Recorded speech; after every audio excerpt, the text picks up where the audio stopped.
Njeriu që ka bllokuar buxhetin e Bashkisë Tiranës, varrezat, shpronësimet për varrezat, kopshtet, çerdhet, shkollat. Njeriu që gënjen gjithë ditën. Dhe që dje doli para shqiptarëve edhe me një veti tjetër, të cilën tiranasit ja njohin shumë mirë.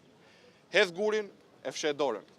Po është vërtet, Këshilli Bashkiak e miratoi buxhetin, se s'kishte si mos ta miratonte, se ishte buxheti i qytetarëve të Tiranës. Dhe Tirana si përket Lulzim Bashës, si përket vetëm Partisë Demokratike, por gjithë qytetarëve.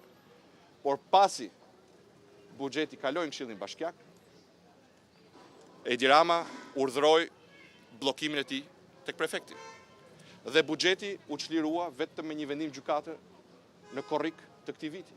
Sikundër është fakt që bulevardi i ri i Tiranës, vepra më madhore në 80 vite, që u shërben gjeneratave të tëra, që u shërben sot qytetarëve të Tiranës dhe fëmijëve, sepse krijon 300.000 metra katror gjelbrim, 10 herë parku rinia.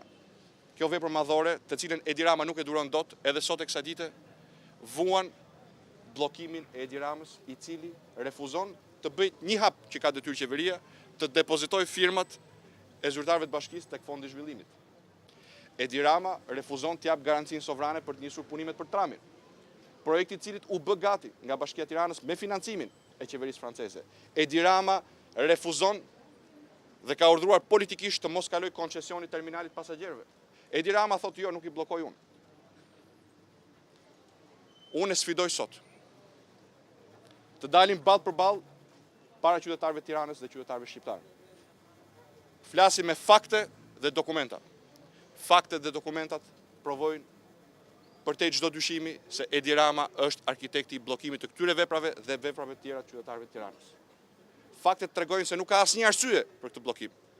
Se këto vepra nuk i kushtojnë asnjë kacide qeverisë shqiptare, përveç verbrisë politike, kllapisë Edi Ramës për të goditur qytetin për inat kryebashkiak. Këto janë faktet. Nëse është burr, mos hedh gurin atë fshet dorën, dalë në debat dhe të ballafaqojmë të vërtetat tona. Në cilën do arenë që të zgjedhë ai.